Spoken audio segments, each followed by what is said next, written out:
Okay, recording. Okay, well, welcome to the February 7th, 2023 session of TangerineSDR and the Hamside technical session. My name is Dave, KV0S, and this week I've been dealing with family issues, but have been doing some timing GPS reading and background work.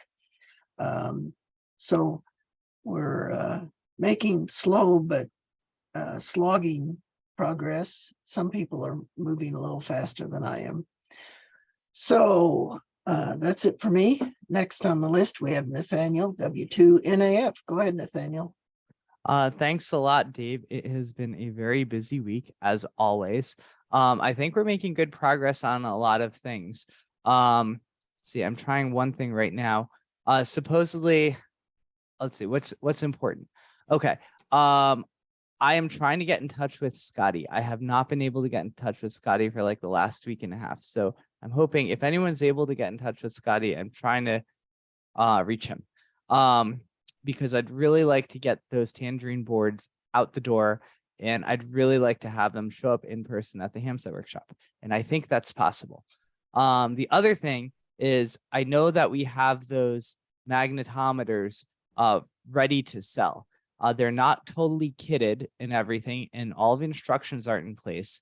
So they're not like, I guess, not ready for the Tapper store quite yet. But I think it would be nice to have a bunch to take to the Hamside workshop, maybe 10 or 20 sets of boards, and have them available for people to buy at the Hamside workshop, because people who show up to the Hamside workshop, they're going to be, committed people, and they would probably be really good people to be early adopters for that. And I think we have those ready to go. So maybe, I could talk to Steve Bible about that, or, this is again, something I'm hoping to talk to Scotty about.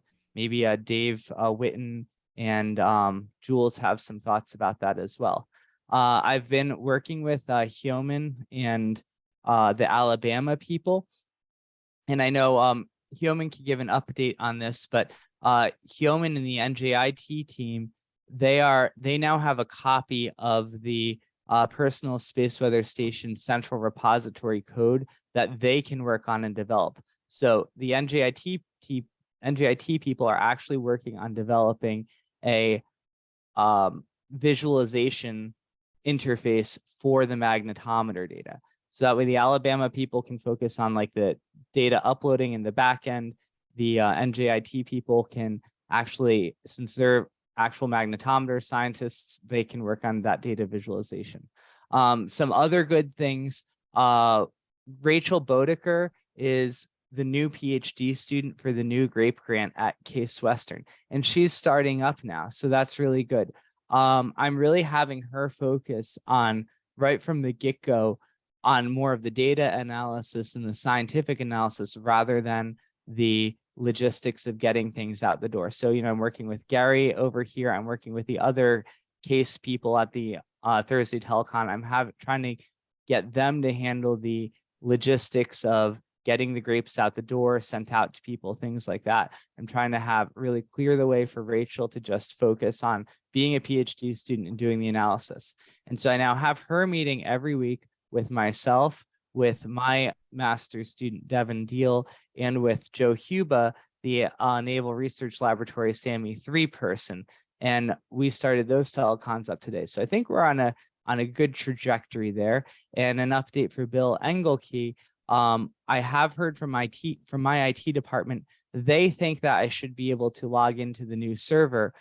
So that's really good that they are actively making progress on the LSTID server. That's the good news. They think it's all ready. The bad news is I just tried logging into it again, and it doesn't seem to be connected. There's something with the VPN, but I think it's still a minor point. They should be able to get resolved within the next few days. It's more of a network configuration thing rather than someone has to go in and install the whole operating system or something like that. So I think we're, days to a week or two away from actually being able to log in ourselves.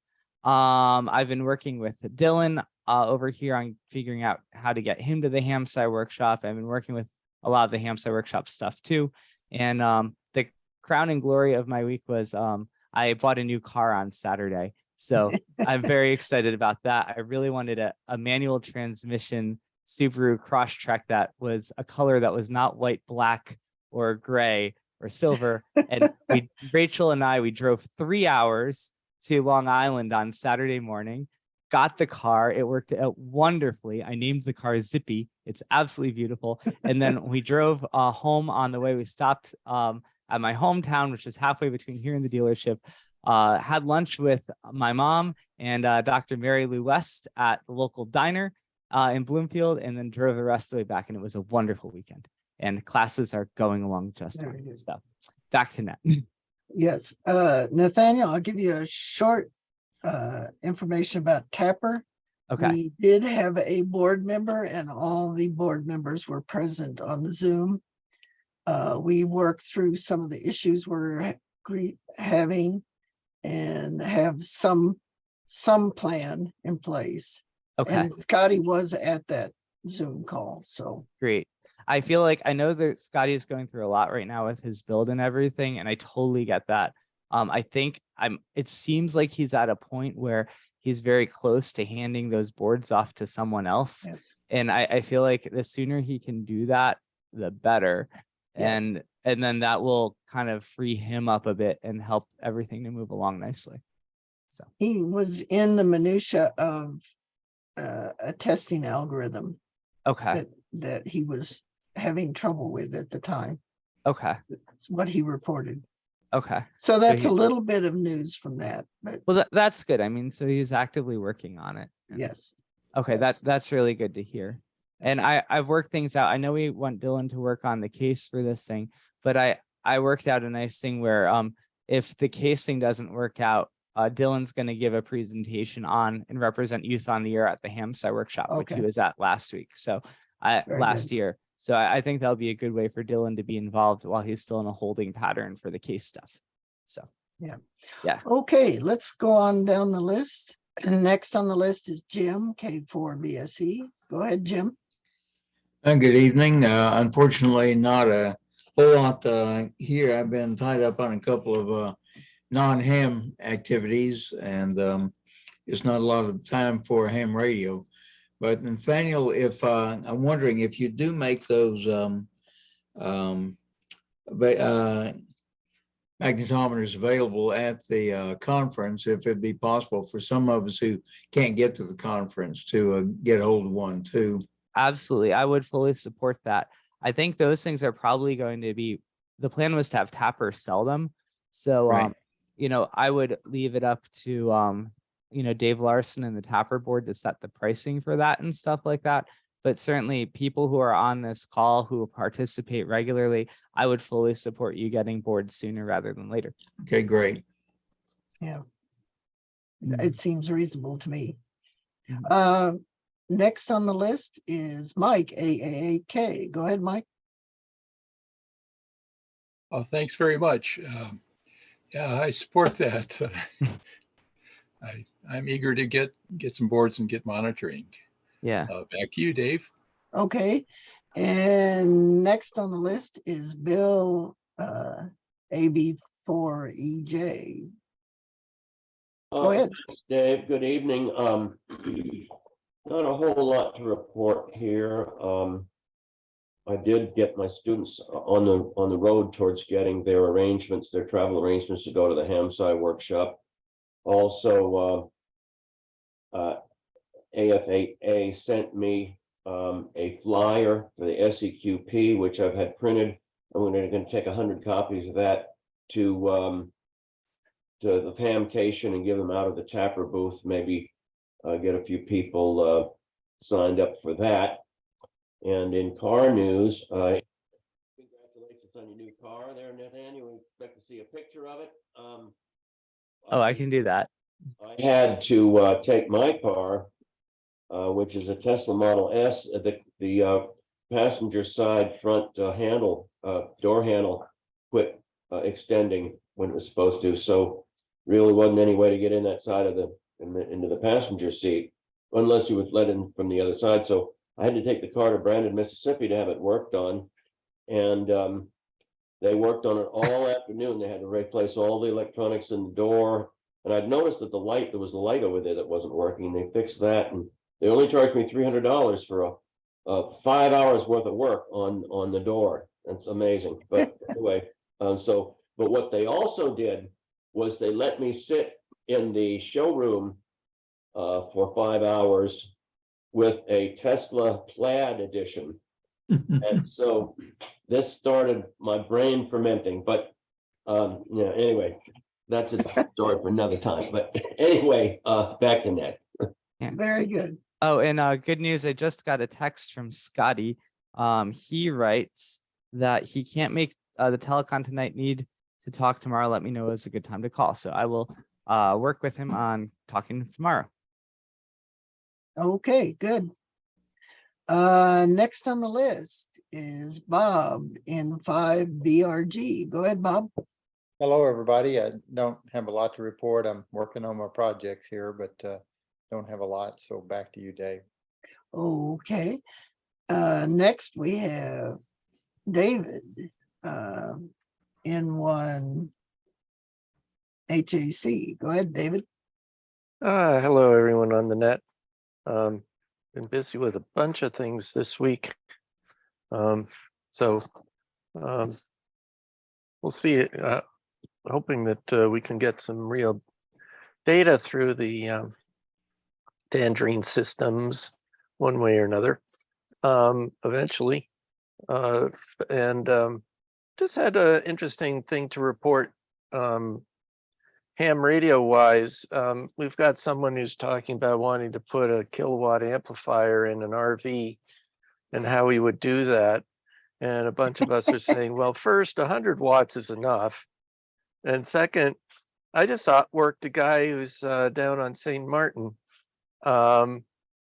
who's running a QDX QRP digital transceiver, 3 watts into a vertical dipole, and a perfectly good signal on 15 meters last night.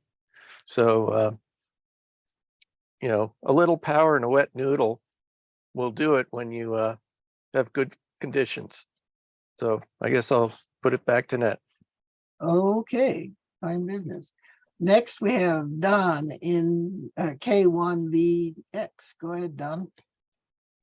Yeah, good evening, everybody. Still kind of sitting on the outskirts of the project here, trying to keep up with what you guys are up to, and how I might be able to participate in some way.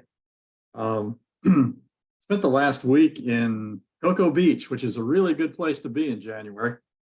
Not so much in July, but got to see a SpaceX launch at night. That was pretty cool. Cool. Walked out on the beach at 2:30 in the morning, and as fate would have it, they were launching to the south, and it came right down the beach in front of us. So that was a pretty cool experience. But in any event, I do have a Pi 4 up and running, and trying to figure out exactly what to do with it next. I don't really need another web browser. So when it makes sense, I guess I could look into implementing a magnetometer, a Grape 2, whatever, and maybe help do some beta or even alpha testing. Yeah, it'd be great to hang on to for like a Grape 2 or a magnetometer. The Pis are really hard to get right now. So we're probably going to be relying on people who already have them while we're waiting for them. Okay, if if I could help to sort out the documentation, or do some checking out within relatively simple. I don't have a lab at my disposal anymore since I retired. I had to leave that behind. But I can do some amount of rework on surface mount boards and things like that. I have the equipment to do that. So, and I did retire as a senior staff system engineer at Lockheed Martin, so I'm familiar with technical stuff that way, more than most hams. So with that, I'll turn it back to the net. Well, very good. We can make use of those skills. Mm-hmm. Yes. Next on the list is Dylan R. Go ahead, Dylan. Nothing much, just driving, and more driving. So much fun. Are you driving from California to Tennessee? We're in California right now, doing some more drop-offs, shipments. And then our house finally got sold, so finally, after the title company was being a pain in the butt about it. So finally got the check. Now we You're moving to can cleanse our. Tennessee. You're Sorry. moving to Tennessee, right? Yes. Yeah, that's great. How close are you to Gatlinburg? We are like an hour 30, not Oh, that far. That's perfect. That's where Steve Bible lives. And he's one of the Tapper board members and Tapper past president. So I was talking to him the other day. He'd love to chat with you. That'd be cool. Yeah. Yeah, for what it's worth, I'm within less than an hour of Gatlinburg, so we're in the same neighborhood. Yeah, I remember. I thought you were in Nashville. No, I'm in Maryville, just southwest of Knoxville. Maybe I remember that wrong. And what town in Tennessee are you moving to, Dylan? Crossville.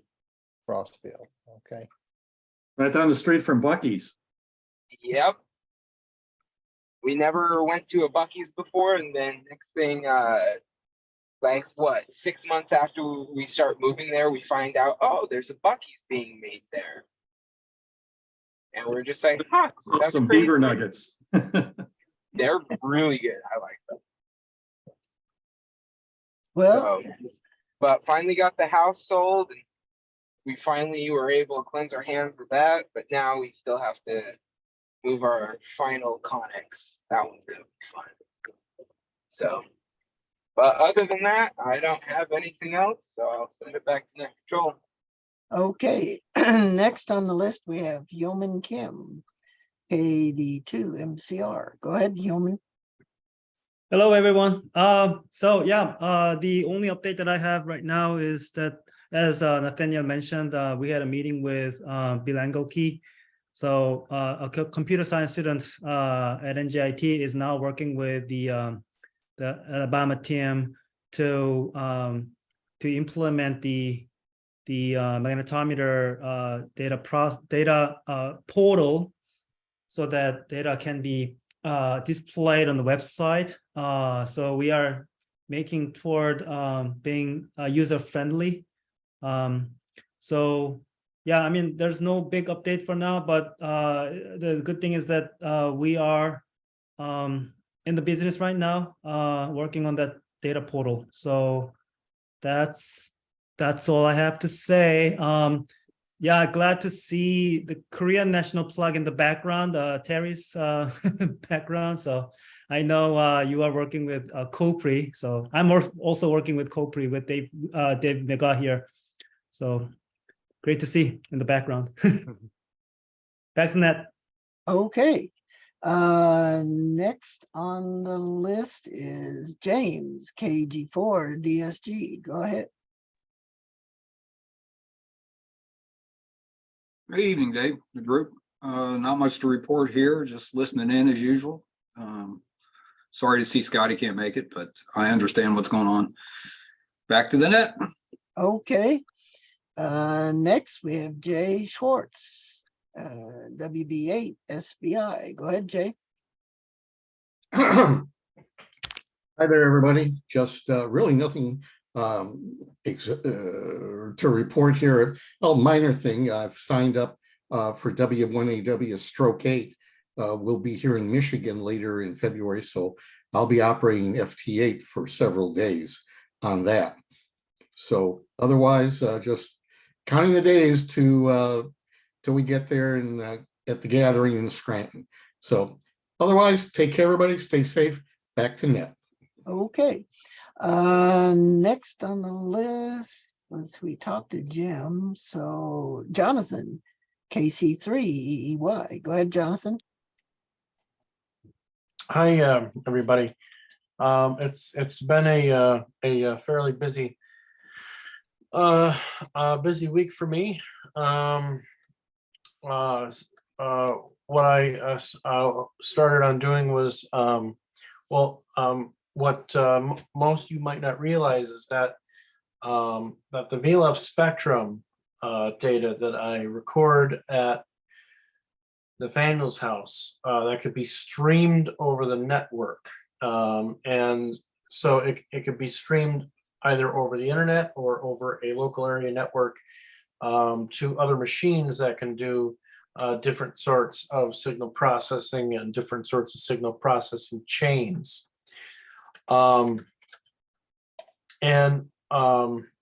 there is a utility that will compress the spectrum using Vorbis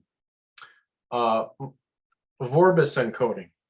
So it just like streaming radio over the internet, you could stream VLF spectrum because it's in the audio range. So Paul has available the servers or the people that stream to his server. You could the stream could be copied to another place on the internet. So I have that Vorbis encoded compressed stream being copied to my free BSD server. So right now I'm running the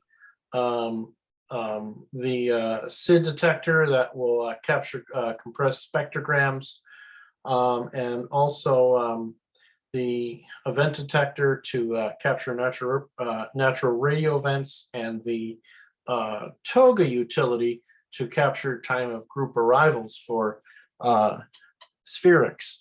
And it's cool because this is all being done over a 78K internet stream. So the good thing about these networked VLF receivers is that for many applications that you don't really need a lot of bandwidth, you can use Vorbis encoding and streaming over the internet over low bandwidth links to other servers that can do your signal processing. So for lightning location networks, you don't really need all that much bandwidth. So I was able to successfully write a script in free to run on a free BSD system. It was modified from a Linux script that I wrote for the Pi, and everything is working very nicely. Also, what I would like to share, another very exciting accomplishment, is the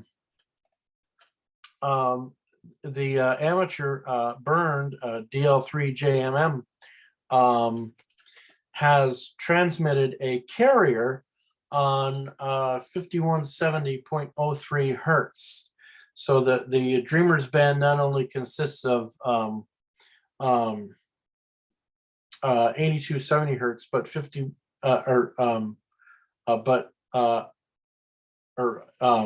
but also 5170 hertz as well. So and what you're seeing here is just a peak, just barely above the noise floor. It's hard to say definitively whether this was an actual a copy of his GPS lock carrier at 5170.03 hertz. However, if we had a triple access system with the fully calibrated H field receiver, we would be able to tell more definitively if this was an actual carrier detection. So he did some EBNOT transmissions at this frequency. So once I get the transmission times, I'm going to be grabbing some spectrum and seeing if I can decode his EBNOT transmissions. So that's also really cool. Lastly, I'm sure a lot of you heard, but there was a very devastating earthquake in Turkey and Syria, and it was very important, very unfortunate because of all the lives lost, especially not only with the main shock, but the very high magnitude aftershocks, magnitudes greater than 7. So, and I received my ground motion instruments, but unfortunately I don't have them set up yet and recording, so I was not able to capture that earthquake. But it's kind of humbling and sobering that, like, for an amateur seismologist or an amateur for someone who's interested in amateur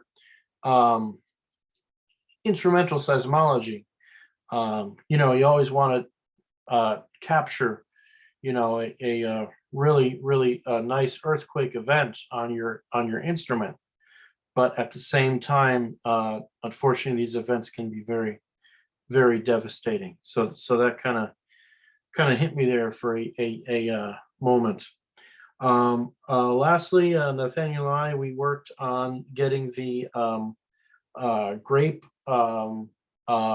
plotting code working on the VLF server. So now I could actually download grape data and plot the amplitude and Doppler shift of grape data and compare it to VLF data for solar flares. One of the grapes in the data ensemble indicated a solar flare for the amateur transmission that occurred back on January 15th. So even though that it was one of them, it was still pretty cool. I plan on using that in my ham site presentation. And lastly, my abstracts for ham site will be coming very shortly. That's all I have. Back to the net. Okay, well, busy time for you. Next on the list is Joe, W7LUX. Go ahead, Joe. Good evening, all. Afraid I'm a little bit late. Got busy here doing some other stuff. The snow is finally more or less under control. We had 60 inches in just a few days, and that's working out well. Grape is still tracking right along. Every once in a while, I see strange blips on it. So those are available if anybody's interested in doing that. Thank you, Dave. Very good. And then next we have Dave, KD0EAG. Go ahead, Dave. Hello. Yeah, I'm here. Nothing really of general interest to report. That's it for me. Okay. And next on the list, we have Michael, AC0G. Go ahead, Michael. Good evening, everyone. I, like Dave, don't have anything to report, although I guess I should say my grapeless grape is chugging along and uploading data in the old-fashioned way. Back to Nick. And I do want to jump in here and thank the people who are uploading the data. We do look at it, maybe, eventually. So now that Jonathan's starting to look at a particular case study going along with his VLF receiver, having all that data there meant that we could go up to the server, pull it down, look at what's available for his particular event. And even if we don't look at your data right now, as time goes on, we'll be doing more case studies, we'll be doing statistical studies. So just having the data up on the server does make it is going to be used in the future at some point. So if we're not already using it now. Very good. And let's see, next on the list is Terry, W0ASP. Yes. Oh, is that right? Yes. Go ahead, Terry. Mike. Oh, hey there, W0ASP here. I've been away from this project for a long time. I'm kind of waiting for the project to produce a receiver that I could actually test. But if you're all interested, I do have a little hook with my Mac Deutsch at WWV, and WWV is going to start transmitting a circularly polarized transmission. Very good. So is that it? We have some, does anybody want left or right-hand circular polarization?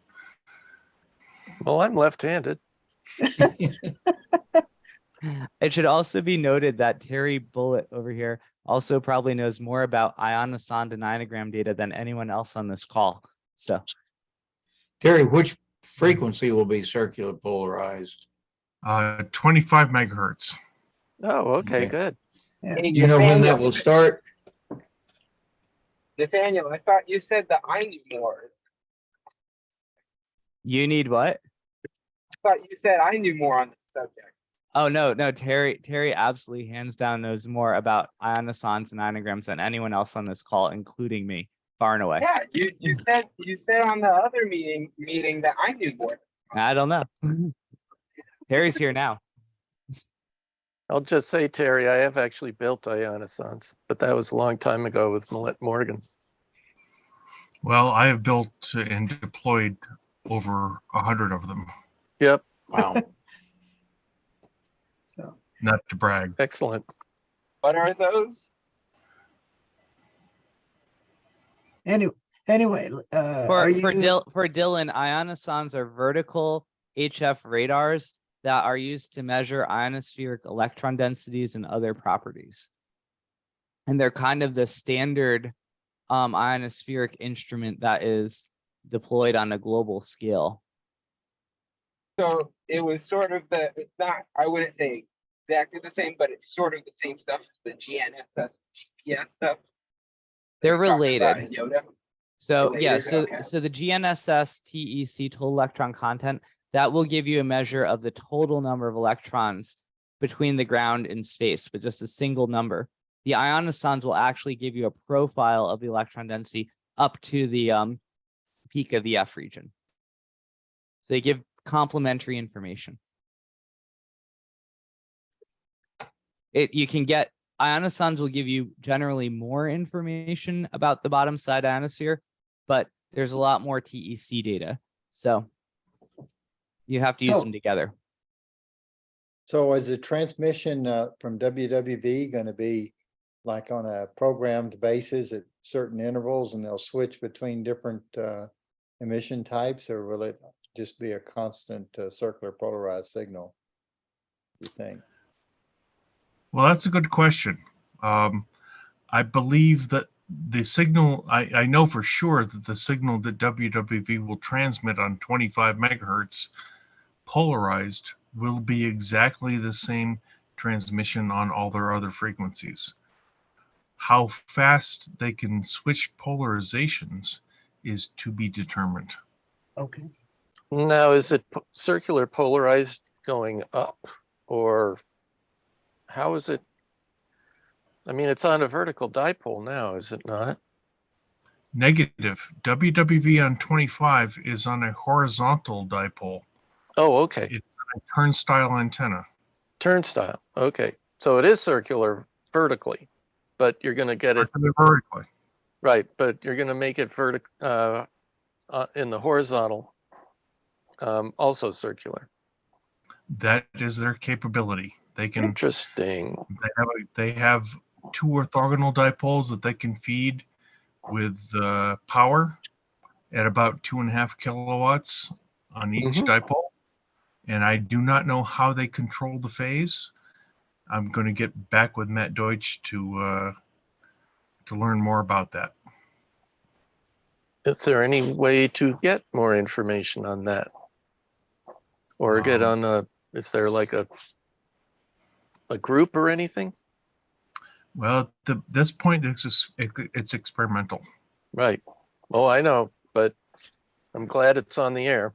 I've always favored the 25 megahertz. sounds like it's an evolving process here. I've been working on putting up a quad dipole arrangement. So I've got 4 masts up that I'm hoping to put 4 of them there and listen to them with good control of the phasing so that I could see things like that. You know, that's actually an interesting point because I don't know how accurately they control the phasing of their 2 transmitters. And I don't know how accurately I control the phasing of my 2 receivers. But at 25 megahertz, we're not getting skywave, so it's hard to tell. Well, if you're out of phase, you may not hear anything. So the real question is, can you anti-phase them and hear nothing? Yeah. That's the science question. That is a good question. Because that's very tricky. So we still have 2 people that haven't on the list. So I'm going to move on and then we can have open discussion. Next on the list is Todd, 80 RR. Todd, any comments? Evening, everyone. Yeah, well, as I just finished up, it's almost been a 1.5-year project here. Our ham club has 14 repeaters, and so I've been recapping all of the Motorola repeaters, and I've been recapping all of them. So there's a couple dozen electrolytics in each one that needs to be pulled out and replaced, and just finished up the last one of those here this week. And also kind of an interesting project, I guess, is we have a miscreant out there, or several miscreants that are interfering with our VHF, UHF, especially during the evenings that we do net. So a couple of the clubs got together and bought 3 Krakens, and we're going to use those. They're building custom metal cases for them. So my part of it is they want to put the Raspberry Pi inside the case, but that kind of kills the Wi-Fi. So I'm putting dropping some U.FL connectors on them so they can put external antennas. But they're going to deploy these cases and see if we can triangulate whoever it is that thinks that they should interrupt our nets. So anyway, I guess that's my and put me on the wait list for the magnetometers, and that's all I got. Back to net. Very good. And last on the list is Tom in 5EG. Go ahead, Tom. What's the news? Oh, good evening, Dave and the group. Let's see. Currently working on 2 different code bases for the Tangerine receiver testing. The first one is just the initial 1A test, which is just getting all the peripherals to work. I've had some conversations with John Ackerman, and he came up with the binary programming strings for the GPS unit. And I've tried those, and they cause the GPS unit to stop functioning, and no time or frequency signals, and it stops communicating over I²C. When I power cycle it, I've got some flashed settings, and those come back and work fine. So I think there may be something wrong with either the binary codes in the strings, or maybe it's a timing problem where the GPS needs a minute or 2 to come up before it accepts programming. I'm not sure. We'll have to dig into that. The idea there is it would be nice for folks not to need to have a Windows computer and the U-Center U-Block software to bring up the GPS. It'd be nice if they could do it with just the FPGA. So I'd like to get that done and tie the ribbons around the phase 1A test. I'm going to try to do a YouTube video on how to bring up the receiver with the dev kit board from pre-compiled files, so that folks who have that hardware can at least try it out. It won't receive anything. The receiver's not yet processing samples. On the other tack, I forked that project into the test phase 1B, which is to handle bursts of data from the receiver in the wideband mode. And last week I was having problems with adding the logic, breaking the timing. I stripped all the capability, just about all the capability out of the processor and got its utilization down. That fixed the timing on the 1 gig interface, but I'm still writing Verilog to get the samples in. And then it's going to be brain scratching time to figure out how to handle buffers. So that's the progress right now on the receiver. And it's going slow. It seems like there's landmines everywhere. So anyway, back to the group. Tom, I'm still amazed how much you've been able to accomplish. Yeah, as long as it's not a requirement to have anything actually work, it's real easy to make progress. Very good. So that brings us to the end of the list. I don't know if there's anybody else that jumped in there. Well, at this point, we're open for general discussion. It sounds like it's been an active week. Todd, I just wanted to mention, I don't know if you ever utilized the using an external antenna on a Raspberry Pi, but after you solder on the UFL connector, which you have to scrape off one side of the solder mask, there's also a small 0201 resistor that you have to relocate,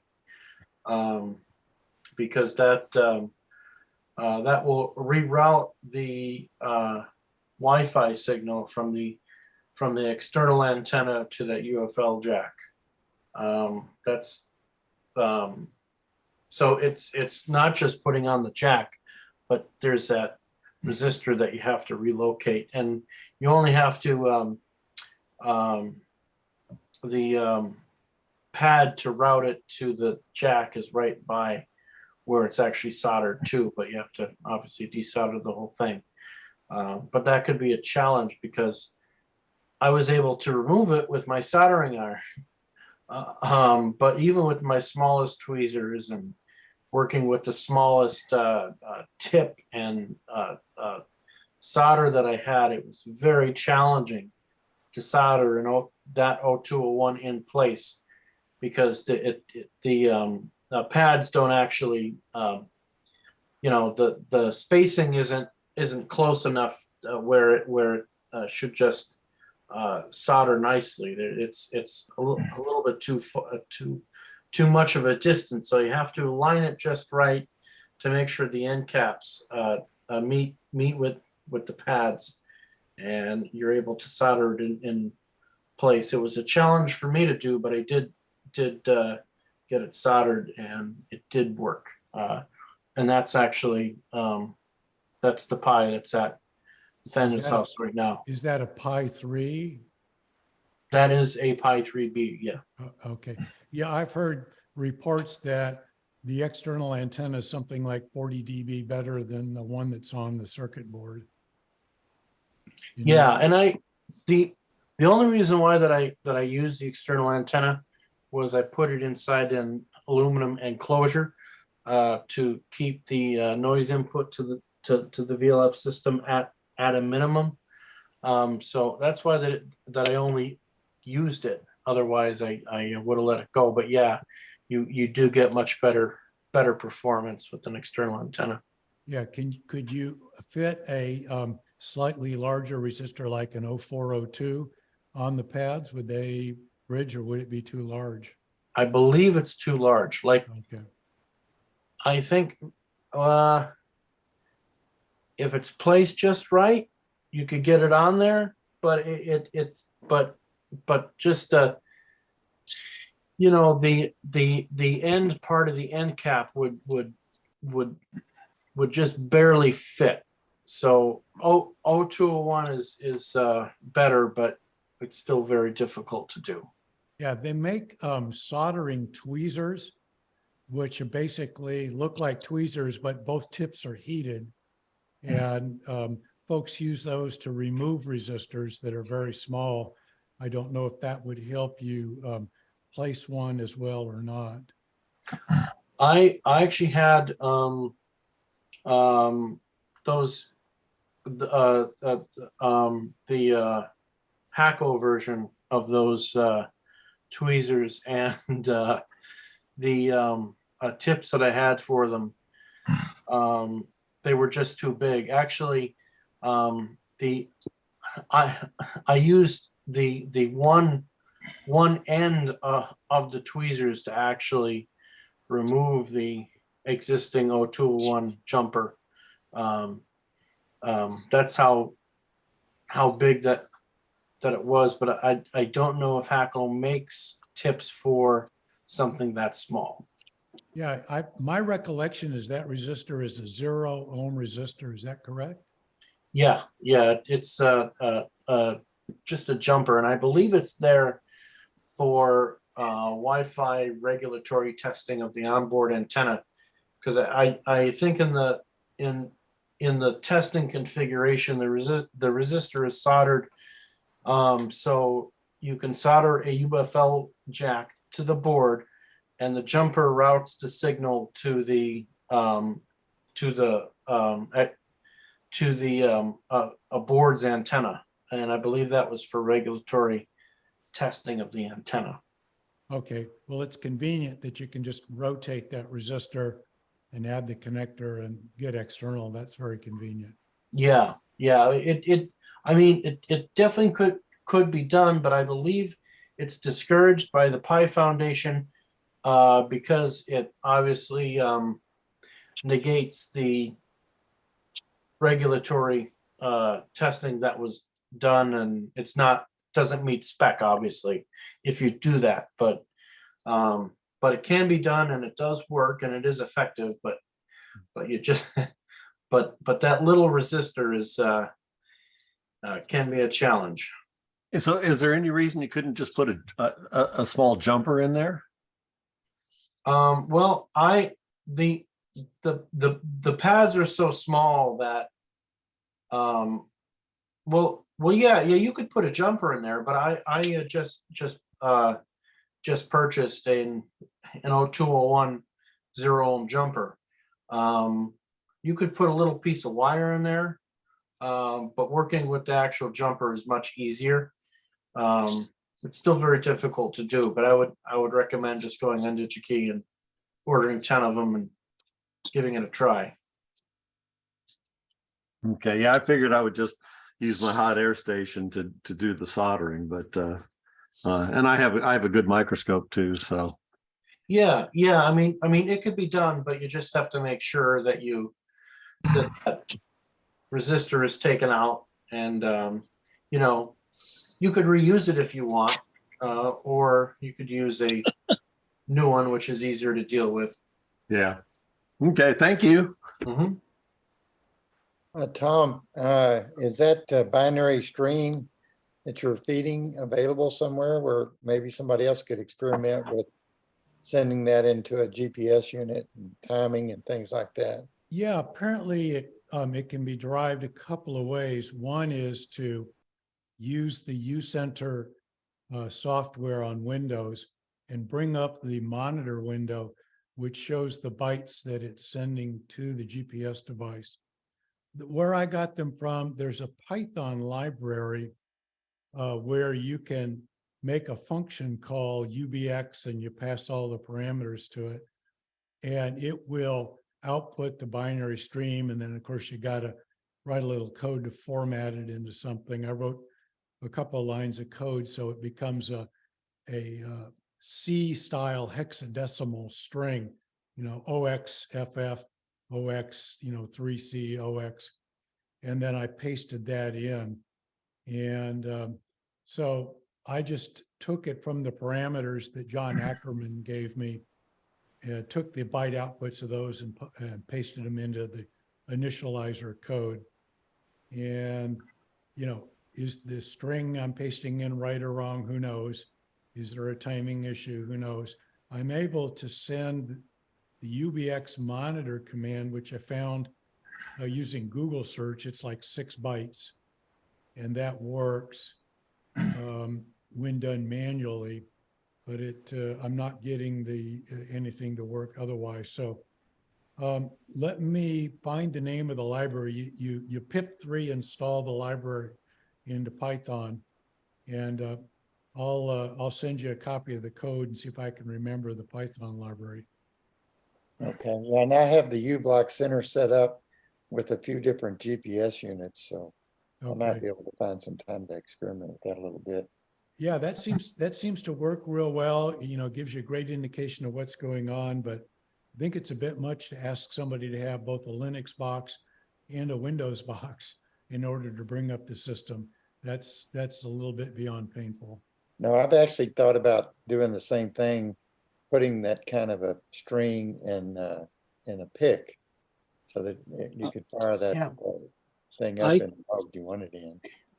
I currently have ESP32 that's able to send configuration commands reliably to set it into UBX mode and do the things that John is wanting done.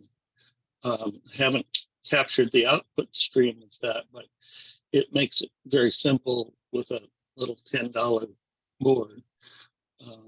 Yeah, Dave, you know, I'm just sending those two strings that John put in his source code.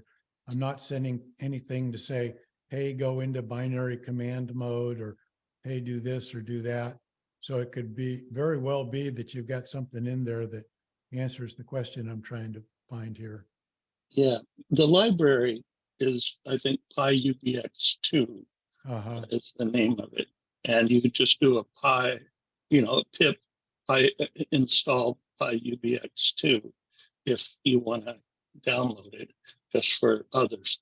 But yes, I have, you know, and I have scopes that can decode I2C output and whatever. I can capture any of this if there's a desire for it. I don't want to go down a lot of rabbit holes that nobody's going to use. But that, yeah. I'm honestly, sure there's two ways that we need to work with the timing board, I believe. One is probably for a lot of John's other purposes, you know, to general experimentation from a, you know, a user interface that could be run on a Pi or something. The other is to capture these streams that can be coded into the FPGA or other places. And I was trying to delineate exactly what, you know, what went into each part. But that's what I've been doing pretty much lately. So. Okay. Well, if you have a capture of the minimal set of commands needed to turn on the frequency output and the time pulse, that would be useful to look at. You know, I very well could just be missing some command, you know, that says go into command mode or something like that. Yeah, I have a nice scope that has I2C decoding that I've never used, and I should turn that on and see. Well, it's a good chance to justify your tool. Yes, but there's other tools too. There's a UBX config that comes with, which is a command line thing that comes with the recent versions of GPSD or GPSD client. And I think it may use whatever shared buffers and stuff GPSD is working with, but you know, on a Pi or something. There's a lot of ways to go at this. I'll try to capture. I have John's Python code that I think he sent you. And I will try to capture the output from that, see what it looks like. Okay, that would be super helpful. Tom, also, Dave and I live in the same town. And thanks to Dave McGaw, my GPS module is working in the development board. So between what Dave has and what I have, we ought to be able to do some more testing for you. Okay. Yeah, Yeah. I just went in and used UCenter to manually flash it to the needed modes. And with that, everything comes up just fine. And so, you know, I've got the problem narrowed down to to that one bit of programming that's the issue. Okay. You're making a little bit of a leap here though, too, to go, if you're trying to go right from the FPGA with a binary stream, you've got to properly implement the I2C or the coding and get the right binary Yes. information. Yeah, so the I2C, I'm using the platform designer I2C module.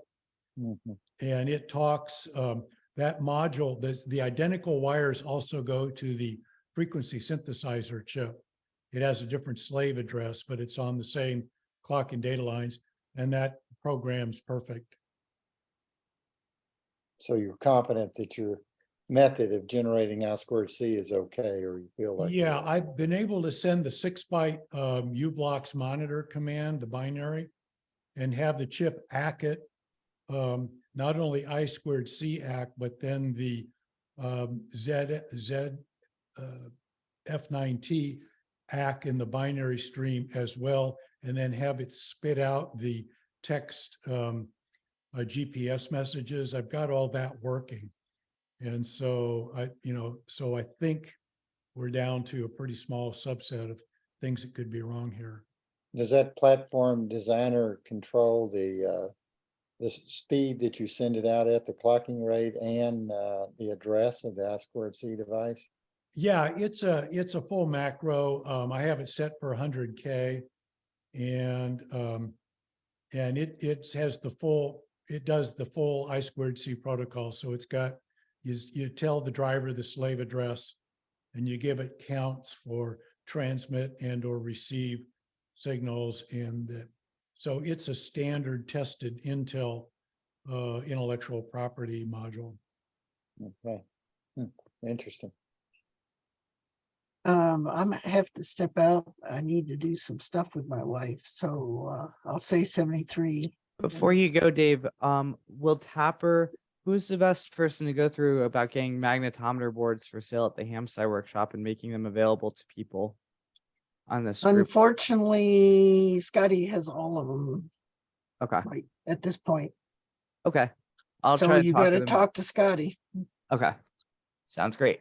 I'll do that. Okay. Good luck. Thank you. Yep. Have a good night, Dave.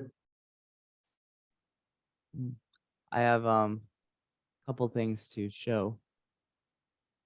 Let's see. Anything else before I can stop the recording, but after I stop the recording, I'm going to show a couple things. All right. Stop the recording.